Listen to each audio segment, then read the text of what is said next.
Okay, तो आज हम जानने वाले हैं पृथ्वी पर स्थित एक काल्पनिक रेखा के बारे में जिसे इक्वेटर बोलते हैं। इक्वेटर को और भी बहुत सारे नामों से जानते हैं, जिसमें भूमध्य रेखा, द मिडिल लाइन, विषुवत रेखा और 0 डिग्री लाइन भी बोलते हैं। मतलब कि भूमध्य रेखा को 4 नामों से हम 5 नामों से लगभग 5 नामों से जानते हैं।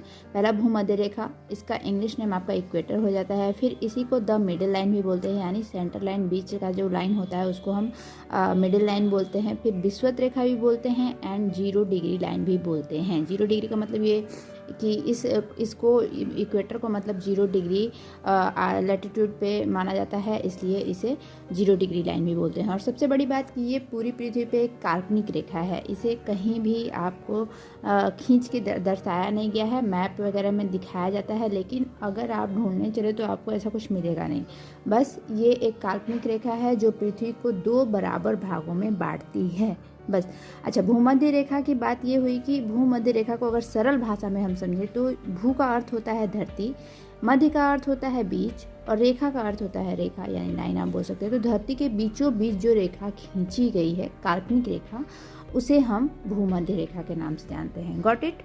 ओके, मतलब ये कि वह रेखा जो पृथ्वी के बीचों बीच से गुजरती है, मतलब पृथ्वी को 2 हिस्सों में बांटती है, मैंने पहले ही बता दिया है, ठीक है। तो अगर इसे मैप पे समझें तो ये हो गया, समझिए, पृथ्वी का मैप, ग्लोब भी आप बोल सकते हैं, ठीक है। अभी ये वाला मैप है मेरे पास, तो मैं इसी से आपको समझाने की कोशिश करती हूँ। सो ये हो जाता है आपका नॉर्थ पोल, ठीक है, उत्तरी बिंदु, उत्तरी ध्रुव बोल सकते हैं, एंड ये साउथ पोल यानी कि दक्षिणी बिंदु, दक्षिणी ध्रुव।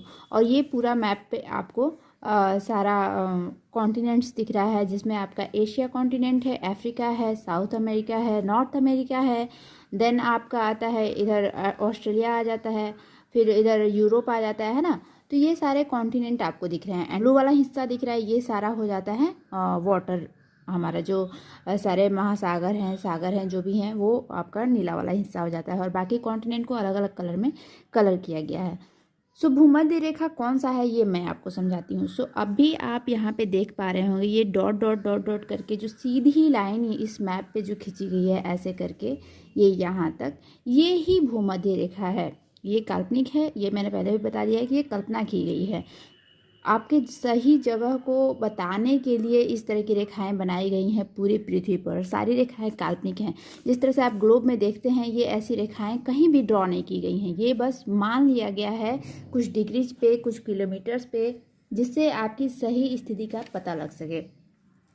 तो अगर आप इसको ध्यान से देखें तो आप समझ पा रहे होंगे, ये जो रेखा है, इक्वेटर है, ये पूरे पृथ्वी को 2 अलग अलग भागों में बांटती है, ठीक है, अलग अलग कर देती है, और बराबर भागों में, यानी कि यहाँ से जितनी दूरी आपकी नॉर्थ पोल की होती है, वह ठीक यहाँ से उतनी ही दूरी आपकी साउथ पोल की हो जाती है, यानी कि बराबर भागों में बांटता है, ठीक है।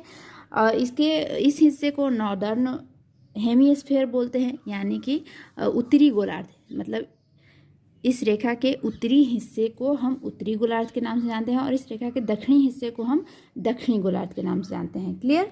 अगर बॉल पे मैं थोड़ा सा समझाने की कोशिश करूँ ओरिजिनल पृथ्वी की तरह, तो मैं आपको दिखाती हूँ एक बॉल, जिससे आप सही से समझ पाएंगे। मान लीजिए ये पृथ्वी है, समझ रहे हैं? तो इसके ऊपर में आपका नॉर्थ ध्रुव हो जाता है, मतलब नॉर्थ पोल हो जाता है, एंड ठीक इसके नीचे आपका साउथ पोल हो जाता है, ठीक है। अब रेखा कैसे खींची गई है? ठीक यहाँ से बराबर दूरी देखकर और यहाँ से पूरा ये हाफ पे आपका एक रेखा खींची गई है ऐसे करके, जिसे भूमध्य रेखा कहते हैं, ठीक है।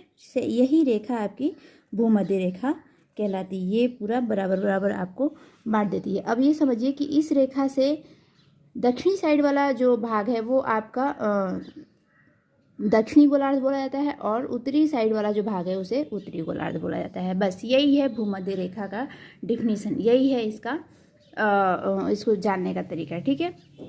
ये और ये 0 डिग्री लैटिट्यूड पर है, चूँकि यहाँ पे इसे 0 डिग्री लैटिट्यूड यानी कि 0 डिग्री अक्षांश माना गया है।